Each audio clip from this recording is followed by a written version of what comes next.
주님께서 수요일마다 시편 22편 말씀을 통해서 들려주신 하나님의 음성을 듣고 있습니다. 여러분 기대하십시오. 시편 22편이 지난 다음에는 시편 몇 편입니까? 23편이죠.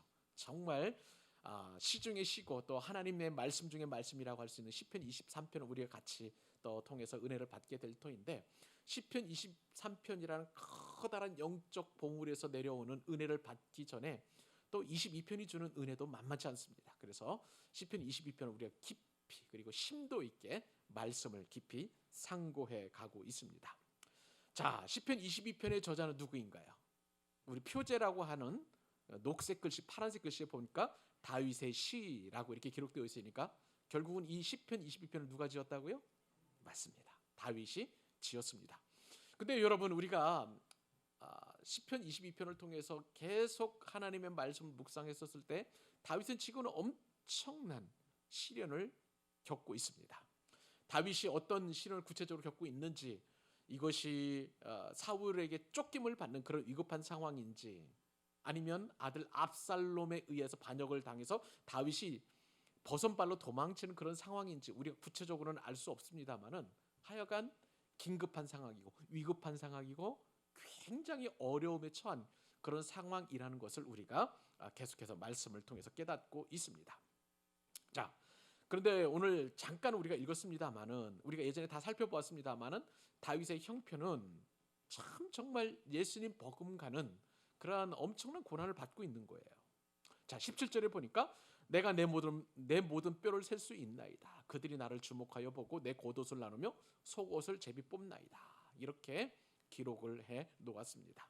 이것이 이제 나중에는 예수님께서 십자가에서 매달리시기 전에 당하셨던 순환이 이제 그대로 이제 그 재현이 되는데, 예수님 시대에 그 전에 앞서서 다윗도 이러한 고통을 겪었다는 것이죠.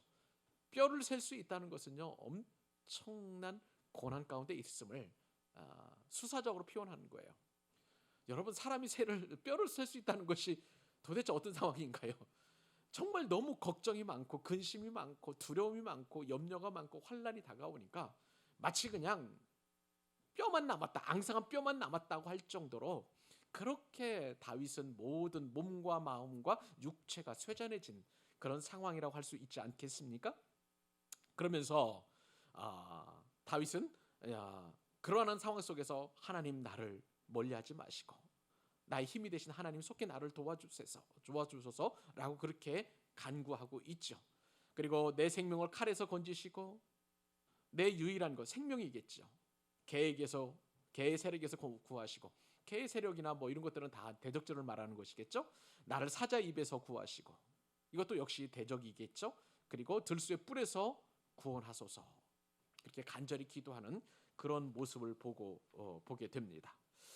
자, 이런 상황에서 제가 한 가지 다윗의 믿음의 위대한 점을 행간의 의미를 통해서 발견하게 되었다는 거예요. 이렇게 고난의 상황에서, 이 역경의 상황에서 다윗은요, 이렇게 하나님 앞에 저 대적들로부터 나를 구원해 달라고 기도하지만, 이렇게 동시에 기도하면서 다윗이 하지 않는 것 한 가지가 있더라는 거예요. 그것이 뭔지 아세요, 여러분? 원망입니다. 하나님은 이 상황에서 다윗은 이 상황에서 절대 원망하지 않고 있는 것을 보게 됩니다. 여러분은 어떻습니까? 어떤 고난이 왔을 때에, 어떤 어려움이 닥쳤을 때에 여러분은 원망하시는 편이십니까? 아니면 나의 그 고난의 현장에서 나를 구원해 달라고 하나님 앞에 간구하는 편이십니까? 물론 신앙의 수준이라든지 영적 그런 어떤 환경에 따라서 달라질 수 있겠습니다만은, 때로는 뭐 이렇게 할 수도 있고 저렇게 할 수도 있겠죠. 근데 분명한 것은 다윗은 하나님을 원망하지도 않고요, 사람도 원망하지 않았다는 것입니다. 이것이 저와 다윗의 다른 점이라고 할 수가 있겠어요? 혹시 여러분들과 다윗과 또 다른 점이라고 할 수가 있겠습니다? 아니요. 다윗과 이스라엘 모든 백성들과 다른 점이 바로 이 부분이에요. 다윗은 어떤 상황에서도 누구를 원망하지 않습니다. 그러니까 하나님의 마음에 맞는 사람이라는 그런 엄청난 하나님으로부터 평가를 받게 되는 것이죠. 우리들의 믿음의 열조 가운데에 원망을 아주 잘하는 사람들이 있었습니다. 이스라엘 백성들이죠. 이스라엘 백성들이 출애굽해서 광야에 들어섰을 때에 이스라엘 백성들은 아예 원망을 달고 살았던 것을 보게 돼요. 우리가 광야하면 흔히 우리는 고난의 현장이라고 보통 우리가 해석을 하기도 합니다. 여러분들도 광야에 때때로 서 있다고 이렇게 표현을 자주 하잖아요. 그것은 미루어 짐작하건대 나도 고난의 현장에 있다, 내가 고난 가운데 있다라고 그렇게 표현하는 그런 말이라고 저는 믿습니다. 이스라엘 백성들은 실제적으로 이 광야 가운데 있었어요. 그런데 이 광야 가운데 특별히 이스라엘 백성들은 원망을 하기 시작하는데, 출애굽한 이스라엘 백성들이 출애굽한 이후에 얼마 되지 않는 신광야라는 곳에 도착을 하게 되었습니다. 이 신광야는 어디에 있느냐? 엘림이라는 오아시스와 시내산 사이에 있는 광야예요. 그런데 이때는 시기가 애굽에서 한 2달 반 정도 되었을 때입니다. 여러분, 6월절이라는 하나님의 엄청난 기적을 경험하고 홍해를 건넜던 이스라엘 백성들이 하나님을 원망하는 데는요, 오랜 시간이 걸리지 않았어요. 2달 반이면 족합니다. 우리도 그렇잖아요. 하나님께서 나를 구원해 주시고 내가 어떤 암이라는 광야에 있어서 그 항암이라는 그 광야 길을 건너가서 정말 기적적으로 하나님은 나를 고쳐주셔서 내가 완쾌 되었다면 그 감사가 얼마나 될까요? 여러분, 얼마 동안 지속이 될까요? 2달 반을 넘기지 못할 거예요. 곧 하나님을 원망하게 됩니다. 하여간 이스라엘 백성들은요, 신광야에서 지금 하나님을 원망하게 되는데, 출애굽기 16장 3절 말씀을 보니까 하나님께 이렇게 이스라엘 백성들이 원망합니다. 우리가 애굽 땅에서 고기 가마 곁에 앉아 있을 때와 떡을 배불리 먹던 때에 여호와의 손에 죽었더라면 좋았을 것을 너희가, 여기서는 너희는 모세와 아론이죠. 너희가 이 광야로 우리를 인도해 내어 이 온 회중이 줄여 죽게 하는도다. 이스라엘 백성들은요, 이 원망 상황 속에서 빠진 게 있어요.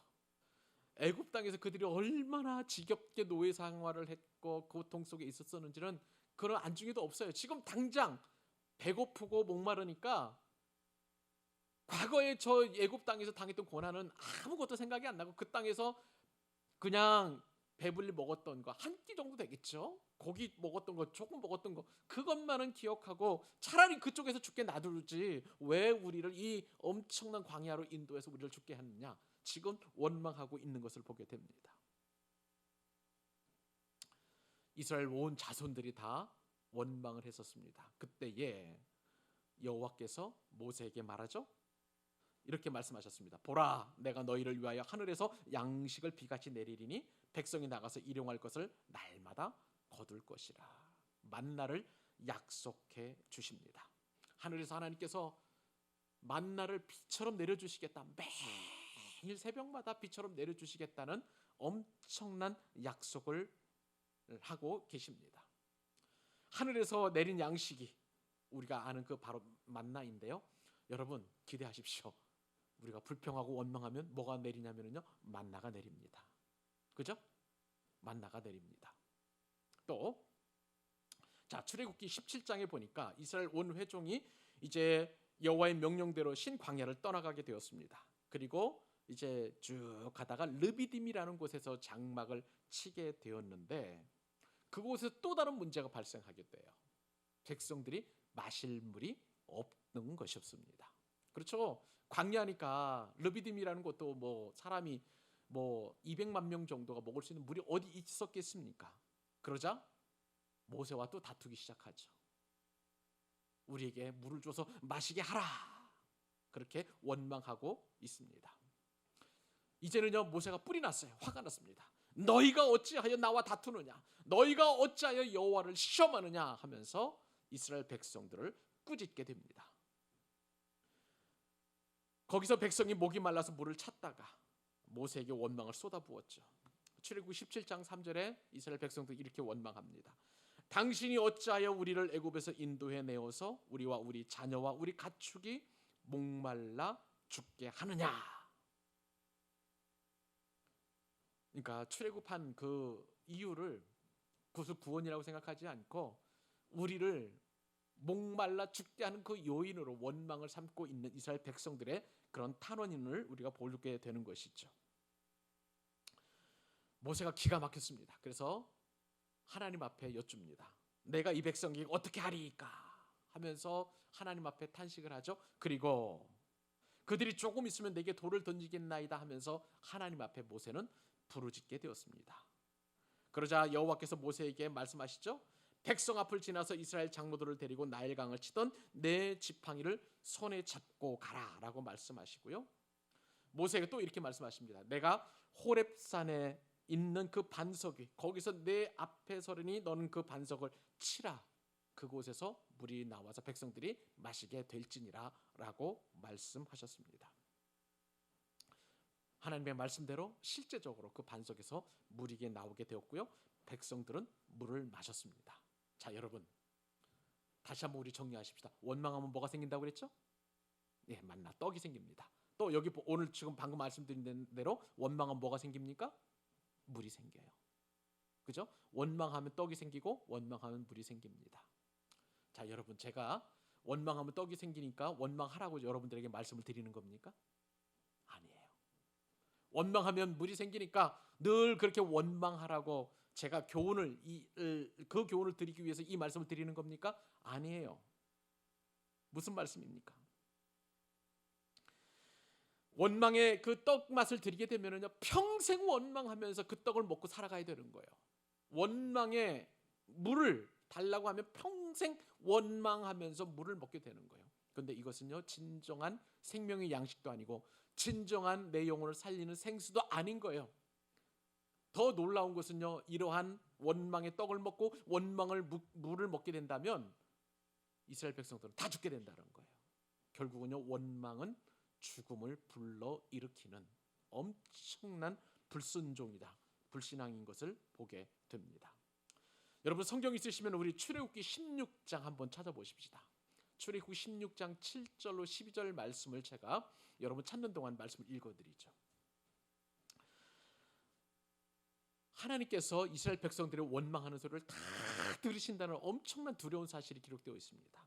아침에는 너희가 여호와의 영광을 보리니 이는 여호와께서 너희가 자기를 향하여 원망함을 어떻게 하셨다고요?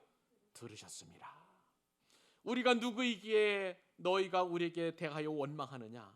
모세가 또 이르되 여호와께서 저녁에는 너희에게 고기를 주어 먹이시고 아침에는 떡으로 배불리시니 이는 여호와께서 자기를 향하여 너희가 원망하는 그 말을 어떻게 했다고요? 들으셨습니다. 우리가 누구냐? 너희의 원망은 우리를 향하여 함이 아니요 여호와를 향하여 함이로다. 모세가 또 아론에게 이르되 이스라엘 자손의 온 회중하게 말하기를 여호와께 가까이 나오라. 여호와께서 너희의 원망함을 어떻게 하셨습니까? 들으셨습니다. 들으셨느니라 하라. 아론이 이스라엘 자손의 온 회중에게 말하되 그들이 광야를 바라보니 여호와의 영광이 구름 속에 나타나더라. 여호와께서 모세에게 말씀하여 이르시되 내가 이스라엘 자손의 원망을 어떻게 했다고요? 들었노라. 그들에게 말하여 이르기를 너희가 해질 때에는 고기를 먹고 아침에는 떡으로 배부르리니 내가 여호와 너희의 하나님인 줄 알리라 하라 하시니라. 여러분 하나님은 어떤 분이십니까? 우리의 원망을 걸음종에 걸러가지고 원망을 안 듣는 분이십니까? 아니에요. 계속 들었다고 그랬어요. 너희가 이렇게 원망한 것도 하나님이 들으셨고 너희가 또 저렇게 원망한 것도 하나님이 들으셨고 계속 너희들이 원망한 것들을 하나님께서 다 들으셨다라고 말씀하고 계십니다. 근데 더 놀라운 것은 이스라엘 백성들이 하나님을 향해서 원망한 게 아니에요. 모세에 대해서 원망한 거예요. 아론에 대해서 원망을 한 거예요. 그런데 하나님께서는 어떻게 받아들이시냐면 내가 세운 내 종들 모세에게 원망했던 그 소리를 나에 대해서 원망한 것을 들으시고요. 아론에 대하여 원망했던 것을 하나님께 원망한 것으로 들어놓으라라고 말씀하신다는 사실인 것입니다. 모세와 아론을 향해서 한 말을 하나님께서는 이스라엘 자손이 나를 향하여 원망하는 바 그 원망하는 말을 내가 들어놓으라 그렇게 말씀하고 계신다는 거예요. 우리도 사실 하나님을 원망하는 사람들은 그렇게 많지 않습니다. 정말 간에 부은 사람들 외에는 하나님을 원망하지 않죠. 대부분 사람들을 원망합니다. 나의 부모님을 원망하고요. 또 나의 형제들을 원망하고요. 남편을, 아내를 원망합니다. 그리고 지도자들을 원망하고 또 교회에서도 누군가를 원망하고 자꾸 하나님께서 세워주신 그 권위자에 대해서 원망하는 것을 보게 됩니다. 그런데 놀라운 것은 이 말씀에 따르면 하나님이 세우신 그런 리더나 지도자를 원망하는 것은 누구를 원망하는 것이라고요? 하나님을 원망하는 것이라는 거예요. 그러니까 우리는 입술을 잘 지켜야 되는 것을 보게 됩니다. 근데 놀라운 것은요, 하나님은 원망에 굉장히 민감하게 반응하신다는 거예요. 그리고 원망은 거기서만 끝나는 것이 아니라 하나님의 진노를 불러일으키는 진노 유발자가 되는 거예요. 이번에 우리 민수기서 한번 보십시다. 민수기서 11장 1절, 2절, 3절. 창세기, 출애굽기, 레위기, 민수기죠. 민수기 11장 1절, 2절, 3절 같이 한번 우리 한 목소리 읽어보십시다. 자, 여호와께서 시작. 여호와께서 들으시기에 백성이 악한 말로 원망하매 여호와께서 들으시고 진노하사 여호와의 불을 그들 중에 붙여서 진영 끝을 사르게 하시매 백성이 모세에게 부르짖음으로 모세가 여호와께 기도하니 이름을 다베라라 불렀으니 이는 여호와의 불이 그들 중에 붙은 까닭이었더라. 아멘. 여러분, 사람의 원망은 하나님의 진노를 불러일으킵니다. 믿으시면 아멘. 말씀이에요. 진리입니다. 그래서 하나님의 진노가 이제는 불이 되어서 진영을 불사르게 되는데, 여러분, 원망은요 진영을 불사르는, 진영의 불을 부르는 그런 말이라는 거예요. 여러분, 이 진영은요 다른 게 아닙니다. 우리 집이 될 수도 있는 거예요. 그러니까 내가 원망을 하게 되면 우리 집이 불타는 거예요. 하나님 내려주시는 불로 불타는 거예요. 이 진영은 우리의 회사가 될 수도 있어요. 이 진영은 우리의 교회가 될 수도 있는 것이고요. 이 진영은 우리의 나라가 될 수도 있는 것이고, 이 진영은 나의 생업의 현장이 될 수도 있고, 이 진영은 좁혀서 내 인생이 될 수도 있는 거예요. 그러니까 원망을 하게 되면 하나님의 진노가 원망하는 나를 불사르고, 원망하는 내가 있는 내 가정을 불사르고, 원망하고 있는 내 나라를 불사르고, 원망하는 내 생업의 현장도 불사르게 되고, 원망하는 우리 교회가 불사름을 당할 수 있다는 것을 말씀하고 있는 거예요. 여러분, 우리 누구도 진영이 불받아야 되는 것은 원치 않습니다. 원망은 모든 것을 불사르는 하나님의 진노인 거예요. 원하지 않지만 우리 자신이 원망으로 불을 부르니 참으로 아이러니한 말이 아닐 수 없습니다. 누구를 탓해서는 안 된다는 것이죠. 원망해서는 안 된다는 것을 우리가 이 말씀을 통해서 알게 됩니다. 다윗은요 참 우리가 다른 건 모르겠어요. 그러나 하나님 앞에서 입술의 열매를 드렸다는 것을 우리가 본받아야 합니다. 원망하지 않았다는 거예요. 여러분, 원망은요 이처럼 진영이 불을 불사르지만 또 원망은 모든 것을 망하게 하는 그러한 요인이 되는 것입니다. 사람들이 생각하는 원망과 하나님 생각하는 원망은 차이가 너무나 큽니다. 일반적으로 사람들은요 원망을 별로 그렇게 대수롭지 않게 생각을 해요. 그러나 성경에 보니까 곳곳에서 이 원망에 대해서 우리를 망하게 하는 요소라고 분명하게 말씀하고 있는 거예요. 제가 지금 책을 쓰고 싶은 굉장한 그런 어떤 그 하나님의 감동을 조금 이제 얻게 되었는데, 우리가 하나님이 생사화복의 주인이시잖아요. 그죠? 생사화복인데 그 가운데에 사와 화, 그러니까 생사화복일 때 생과 복은 하나님께서 우리에게 주신 은혜이지만 사와 또 화는 하나님께서 우리를 망하게 하시는 그런 권세의 주권자인 것을 우리가 알게 돼요. 그래서 저는 우리는 복이라든지 생에 대해서는 너무나 잘 익숙하게 받아들이지만 우리가 하나님께 불순종하거나 원망했었을 때 우리가 받아야만 하는 망에 대해서는 우리가 별로 그렇게 묵상하지 않은 것 같아요. 저는 그것을 조금 깊이 묵상해서 좀 책을 쓰고 싶은 그런 생각이 들고 있습니다. 그런데요, 하나님께서는 이 원망을 우리를 망하게 하는 엄청난 요인으로 보신다는 거예요. 성경에 보면 원망하는 사람들은 다 결과가 좋지 않습니다. 그렇기 때문에 성경은 분명하게 우리에게 경고해요. 원망하지 말라는 거예요. 고린도전서 10장 10절 말씀 제가 읽어드립니다. 그들 가운데 어떤 사람들이 원망하다가 멸망시키는 자에게 멸망하였나니 너희는 그들과 같이 원망하지 말라. 원망하면 복이 됩니까? 망하게 됩니까? 망하게 된다는 것을 사도 바울은 고린도 교회 성도들에게 분명하게 이야기합니다. 고린도 교회도 서로 간에 원망들이 많았어요. 그렇기 때문에 송사도 일어났고요. 서로에 대해서 계파로 나누고 누구는 게바파, 누구는 아볼로파, 누구는 예수 그리스도파 이렇게 자꾸 누구는 사도 바울파로 나눠졌었어요. 서로 원망했었어요. 근데 원망은 서로 망하게 하는 거라는 거예요.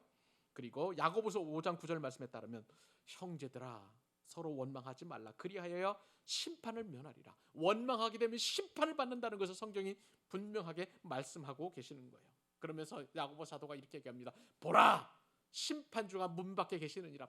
우리가 원망하면 바로 망하게 된다는 것을, 즉각 망하게 된다는 것을 심판주가 문 밖에 서서 계시면서 우리의 원망을 듣고 바로 심판해 버린다는 거예요. 망하게 한다는 것을 성경은 우리에게 경고하고 있는 것을 보게 됩니다.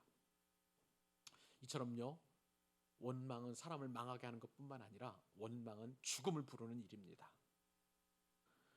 민수기서 다시 한번 찾아오셨으니까 민수기서 14장 한번 보실까요? 14장 27절, 28절, 29절, 30절 넉 절 말씀 같이 한번 읽어보십시다. 민수기서. 자, 읽겠습니다. 나를 원망하는 이 악한 회중에게 내가 어느 때까지 참으랴. 이스라엘 자손이 나를 향하여 원망하는 바 그 원망하는 말을 내가 들었노라. 그들에게 이르기를 여호와의 말씀에 내 삶에 두고 맹세하노라. 너희 말이 내 귀에 들린 대로 내가 너희에게 행하리니 너희 시체가 이 광야에 엎드러질 것이라. 너희 중에서 20세 이상으로서 계수된 자 곧 나를 원망한 자 전부가 여분의 아들 갈렙과 눈의 아들 여호수아 외에는 내가 맹세하여 너희에게 살리라 한 땅에 결단코 들어가지 못하리라. 원망하면 죽는다는 거예요. 너희 말이 내 귀에 들린 대로, 너희가 원망했지? 그 말이 내 귀에 들린 대로 내가 너희에게 죽음으로 보답하겠다. 그렇게 말씀하고 있는 것입니다. 두렵죠? 두렵습니다. 또 원망은요, 이처럼 죽이는 것뿐만 아니라 뱀을 부르는 소리예요. 자, 민수기서 21장 이번에는 제가 4절로 6절을 읽어드립니다. 백성이 호르산에서 출발하여 홍해길을 따라 에돔 땅을 우회하려 하였다가 길로 말미암아 백성의 마음이 상하니라. 백성이 하나님과 모세를 향하여 원망하여 어찌하여 우리를 애굽에서 인도해내어 이 광야에서 죽게 하는가. 이곳에는 먹을 것도 없고 물도 없도다. 우리 마음이 이 하찮은 음식을 싫어하노라 하며 하나님 주신 만나와 메추라기를 이 하찮은 음식이라고 지금 원망하고 있는 거예요. 그러니까 여호와께서, 하나님께서 무엇을 이스라엘 백성들에게 보내냐면 뱀을 보냅니다. 불뱀을 백성 중에 보내어 백성을 물게 하심으로 이스라엘 백성 중에 죽은 자가 어떻다고요? 많은지라. 여러분, 원망하면 떡이 생긴다고 그랬죠? 원망하면 물이 생긴다고 그랬죠? 우리가 원망해서 그 떡과 그 물을 먹지 말아야 될 이유가 바로 여기에 있어요. 원망하면 하나님 불뱀을 보내주시는 거예요. 그리고 원망하는 자들과 그 주변에 있는 사람들을 다 물려 죽게 하는 엄청난 그러한 저주를 보내시는 것을 보게 됩니다. 여러분, 원망은요, 우리를 죽음에 이르게 하는 불뱀을 불러들이는 저주의 말입니다. 여러분, 여러분 살기 위해서라면 불뱀을 부르지 말아야 되죠. 우리가 불뱀을 안 부르려면 한 가지죠. 원망을 해야 됩니까? 말아야 됩니까? 원망은 하지 말아야 된다는 것입니다. 집으로 뱀을 부르지 말아야 합니다. 집에서 원망하지 말라는 거예요. 사업장으로 뱀을 부르지 말아야 됩니다. 사업장에서 원망하지 말라는 거예요. 우리의 거실이, 우리의 사업장이, 그리고 내가 처한 그 공간이, 내가 일하는 일터가, 그리고 우리의 가정이 뱀을 부르는 곳이 되어서는 안 된다는 것을 우리가 이 말씀을 통해서 깨닫게 됩니다. 우리가 원망하면 불뱀이 때로 몰려온다는 사실을 여러분 깨달을 수 있었으면 좋겠어요. 영적인 눈이 활짝 열려져서 이 사실을 깊이 깨달을 수 있기를 바랍니다. 하나님은 그리스도인을 우리가 망하는 것도, 불바다가 되는 것도, 죽는 것도 원치 않으십니다. 결국은 우리가 원망하지 않는다면 하나님께서는 이러한 저주를 우리 가운데 허락지 아니하신다고 말씀하셨어요. 원망을 그치지 않으면 하나님께서 원망을 그치도록 하시는데요.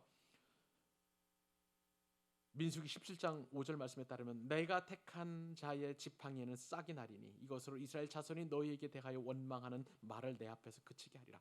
내가 원망을 그치지 않으면 하나님께서 강제적으로 원망을 그치게 하는 방법을 쓰신다는 거예요. 그리고 고린도서 10장 10절 그들 가운데 어떤 사람들이 원망하다가 멸망시키는 자에게 멸망하였나니 너희는 그들과 같이 원망하지 말라. 원망하는 사람들을 멸망시키는 것을 보고 우리가 내가 원망하면 안 되겠다라고 강제적으로 하나님께서 원망하는 말을 그치게 하신다는 거예요. 쉽게 말하면 하나님께서 좋은 말 할 때 원망하지 말고 우리에게 주신 입술의 열매를 하나님께 올려드리라고 요구하고 계시는 거예요. 그 말씀에 순종했던 사람이 바로 다윗이었습니다. 사랑하는 여러분, 오늘 말씀을 정리하십시다. 다윗은 입술의 열매를 하나님 앞에 올려드렸어요. 하나님은 어떤 분이십니까? 너희 말이 내 귀에 들리는 대로 우리가 찬양하고 경배하고 감사하고 그리고 사랑하고 그리고 선한 말을 하게 되면 하나님께서 그 말을 들으시고 그 말대로 우리에게 보응해 주시는 줄로 믿습니다. 반대로 우리가 원망하고 불평하고 누군가를 시기하고 잡담하고 욕하고 거친 말을 하고 악한 말을 하게 되면 하나님께서 그 말도 다 들으시고 우리에게 보응하시는 거예요. 우리는 원망을 그치고 선한 말을 하며 입술의 열매를 올려드리는 우리 귀한 광교사랑교회 교우들 될 수 있기를 주님의 이름으로 축복합니다.